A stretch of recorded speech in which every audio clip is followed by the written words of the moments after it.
Salama daholo androanasika dia ndandeha hiresaka ny vaovao mahakasika ny voka-pifidianana tany amin'ny faritany ny Toamasina iny izay nivoaka tamin'ny andro ny 7 Jona lasa teo iny. Ka ho fantaritsika amin'izany ireo sombam-boaka rehetra izay ilany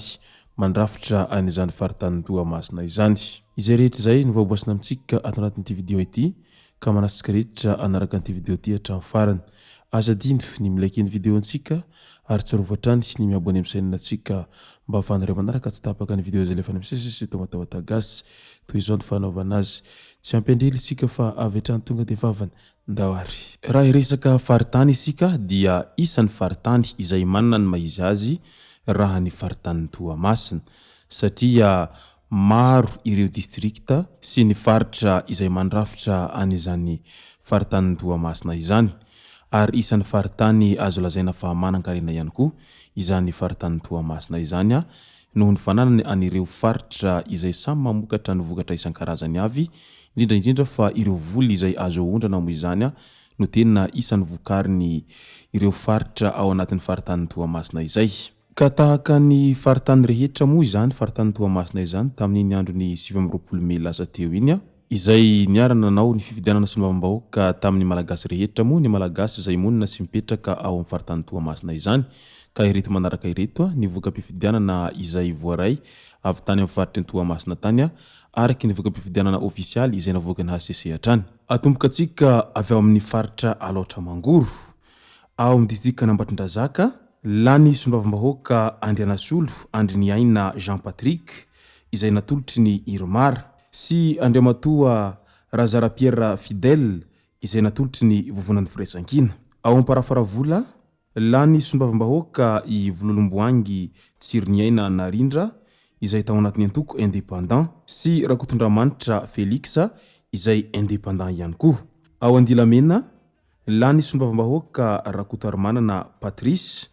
izay natolotry ny Irmar. Ao Nosy-Beanala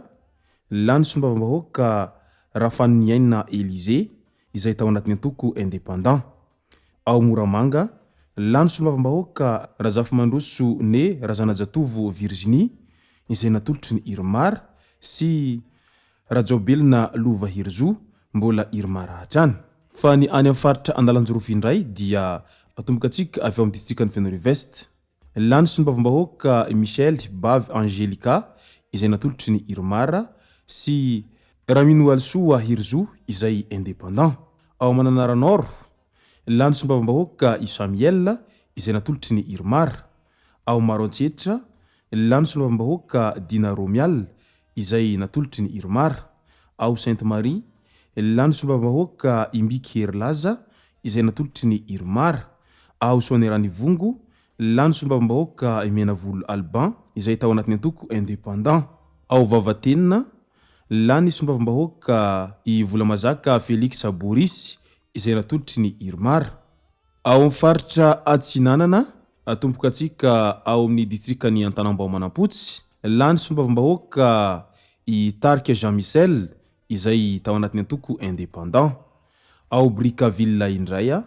lany sombam-bahoaka Ravelonasy Berthelemy Samuel izay natolotry ny Irmar. Ao Mahanoro lany sombam-bahoaka Manasoa Donatang izay natolotry ny Irmar sy Rakotson Hubert izay indépendant. Ao Marlambo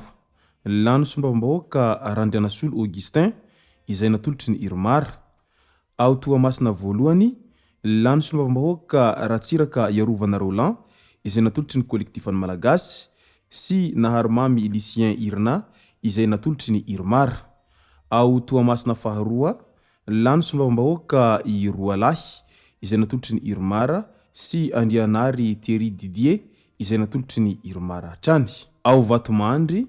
lany sombam-bahoaka Ratsiraka Sophie Soamiadana izay tao anatin'ny antoko indépendant. araka izany vokatra azo avy any amin'ny faritany Toamasina iny dia mbola tafaverina amin'ny toerany ny ankabeazy zany ireo kalaza izay efa sombam-bahoaka teo aloha tahaka andry Bavy Angelika izay ao Fenirivo Vetsinananao i Roland Ratsiraka ao Toamasina voalohany, Razara Pierre ao Ambatondrazaka ao ka ireo rehetra ireo no isan'ny kalaza amin'ny faritany Toamasina iny raha teo amin'ny resaka firotsanko fidinina amin'ny sombam-bahoaka izay. Tsapa ihany koa fa tamin'ny faritany Toamasina iny raha resaka fifidianana izay no asina resaka dia tsy dia nahitana fiovana loatra tahaka anireo faritany hafa sy ny faritra hafa raha oharina amin'izay vokam-pifidianana na ny vonjomaika izany na ny vokatra ofisialy izay navoaka ny HCC satria ireo faritra sasany moa raha hafa ny vokatra vonjomaika ary olon-kafa no nitarika tamin'ny vokatra vonjomaika izay navoaka ny CNI